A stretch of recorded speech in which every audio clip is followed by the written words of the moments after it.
અમેરિકાના હ્યુસ્ટન શહેરમાં આવેલા ભારતીય દૂતાવાસ તરફથી વિદેશમાં વસતા લાખો પ્રવાસી ભારતીયો અને ખાસ કરીને અમેરિકન નાગરિકતા ધરાવતા આપણા ગુજરાતીઓ માટે બહુ જ મોટા અને અતિશય આનંદના સમાચાર સામે આવ્યા છે.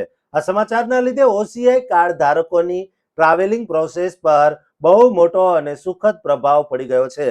અમેરિકાના ટેક્સાસમાં આવેલા હ્યુસ્ટન ખાતેના કોન્સ્યુલેટ જનરલ ઓફ ઇન્ડિયા દ્વારા એક સત્તાવાર ડિજિટલ જાહેરાત કરવામાં આવી છે. ભારત સરકાર દ્વારા હવે ઓફિશિયલી EOCI ફેસિલિટી એટલે કે digital overseas citizenship of India સુવિધા લાઈવ શરૂ કરી દેવામાં આવી છે. આ નવી સરકારી વ્યવસ્થા હેઠળ હવે તમામ OCI કાર્ડ ધારકો પોતાના ઓરિજિનલ કાર્ડનું એક ડિજિટલ વર્ઝન સાવ સરળતાથી જનરેટ કરીને પોતાના સ્માર્ટફોન કે મોબાઈલ ડિવાઇસમાં સ્ટોર કરી શકશે. તેમના જૂના ફિઝિકલ એટલે કે ભૌતિક ઓફિશિયલ કાર્ડ પણ કાનૂની રીતે માન્ય જ રહેશે. દૂતાવાસની સત્તાવાર નોટિસમાં લખવામાં આવ્યું છે કે હવે પ્રવાસીઓએ મુસાફરી કરતી વખતે પોતાની સાથે OCIની ભારેખમ ફિઝિકલ બુકલેટ દરેક જગ્યાએ લઈને ફરવાની કોઈ જ જરૂર નથી. ગ્રાહકોએ માત્ર પોતાના મોબાઈલ ફોનમાં આ ડિજિટલ EOCI કાર્ડ ડાઉનલોડ કરવાનું રહેશે અને ઇન્ડિયાના એરપોર્ટ પર આવેલા ઇમિગ્રેશન ચેકપોસ્ટ તેમજ આ સુવિધામાં ભાગ લેનારી તમામ ઇન્ટરનેશનલ એરલાઇન્સ સમક્ષ પોતાના અસલી પાસપોર્ટની સાથે આ ડિજિટલ કાર્ડ બતાવવાનું રહેશે.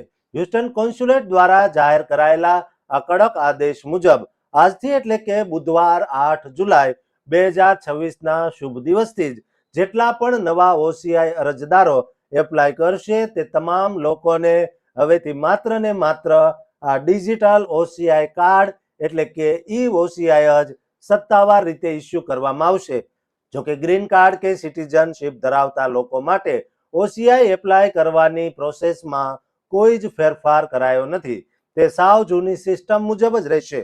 આ ડિજિટલ ઇનિશિયેટિવના કારણે વિદેશી નાગરિકતા ધરાવતા ભારતીય મૂળના લોકોને મુસાફરી દરમિયાન પોતાના ઓફિશિયલ દસ્તાવેજો એક્સેસિબલ રાખવામાં બહુ મોટી કાનૂની મદદ મળશે.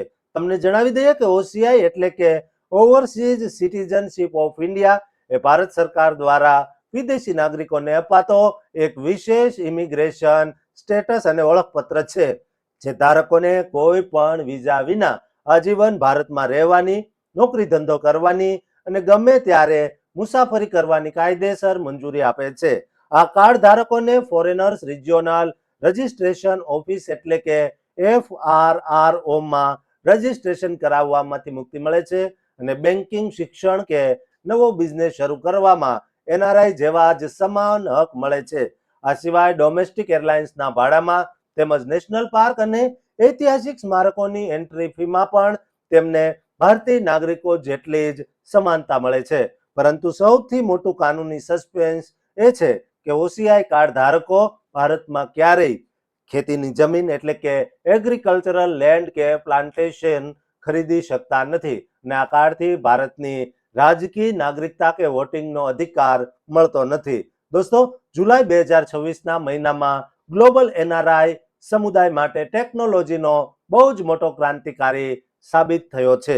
દોસ્તો, આ વિડીયો તમામ ગુજરાતી ભારતીયને શેર કરજો જેઓ વર્ષોથી અમેરિકા રહે છે કે હમણાં જ વિશ્વના કોઈ પણ ખૂણે ગયા છે. દોસ્તો, આ ચેનલને સબસ્ક્રાઇબ કરવાનું પણ ચૂકતા નહીં.